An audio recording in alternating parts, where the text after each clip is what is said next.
ओम नमः शिवाय। जय श्री कृष्णा। राधे राधे।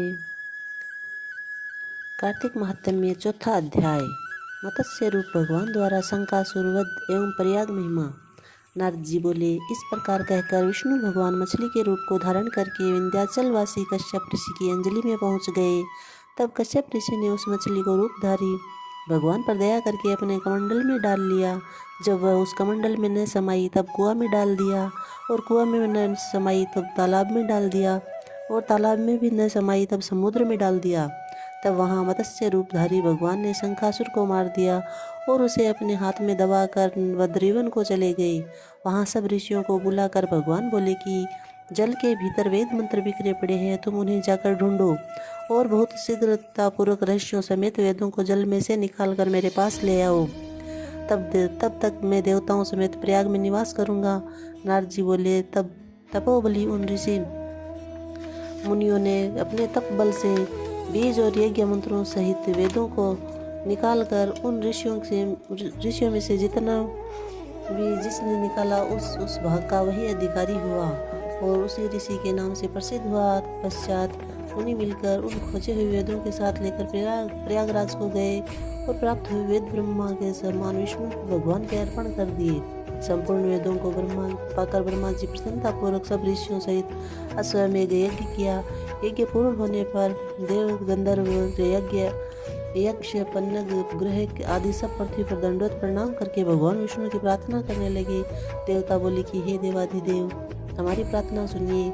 हम इस समय हमारी प्रसन्नता एवं आनंद का है, इससे आप हमको वरदान दीजिए। हे रमापते, इस समय ब्रह्मा ने इस स्थान पर नष्ट हुए वेदों को फिर से पाए और हमने आपके प्रसन्नता के कारण यज्ञ के भाग प्राप्त किए हैं। इसलिए हे भगवान, आपके प्रसाद के कारण ये स्थान प्रयाग पृथ्वी में अत्यंत श्रेष्ठ है और पुण्य का देने वाला है, तथा यहाँ की महिमा भी ब्रह्मत्व आदि पापों को दूर कर अक्षय फल देने वाली हो।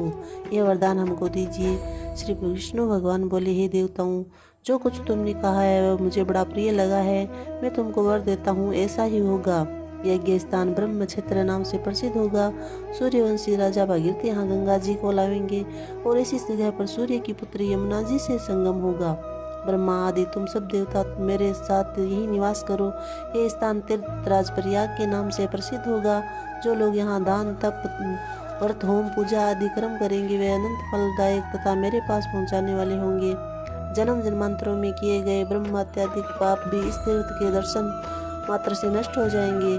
जो मनुष्य मेरे समीप स्थान पर शरीर त्याग करेंगे वे मोक्ष को प्राप्त होंगे। जो लोग मुझे अपने पितृश्वरों का यहाँ श्राद्ध करेंगे उनके पितृगण मेरे स्वरूप को धारण करेंगे। ये काल समय भी मनुष्यों को पुण्य फल देने वाला होगा।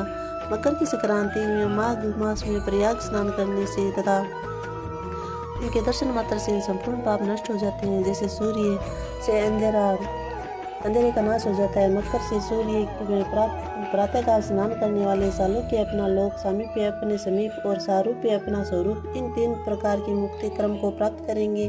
हे मुनीश्वरों, में सर्वव्यापी होता हुआ भी बद्रीवन में सदैव निवास करता हूँ। जो फल अन्य जगह 100 वर्ष तप करने से मिलता है वह तुमको यहाँ 1 दिन में ही प्राप्त होगा। उस स्थान के दर्शन करने वाले मनुष्य जीवन मुक्त हो जाते हैं, उन्हें कभी कोई पाप नहीं लगता। सुच्ची बोले, हे राजा पृथु, भगवान विष्णु ऐसे कहकर ब्रह्मा जी सहित वहीं अंतर्ध्यान हो गए और इंद्रादिक देवताओं भी अपने अंशों से अंतर्ध्यान हो गए। जो मनुष्य शुद्ध चित्त से इस पवित्र कथा को सुनते हैं या सुनाते हैं उनको प्रयागराज और बद्रिकावन में जाने का फल मिलता है। ओम नमः शिवाय। Thank you. जय श्री कृष्णा। राधे राधे।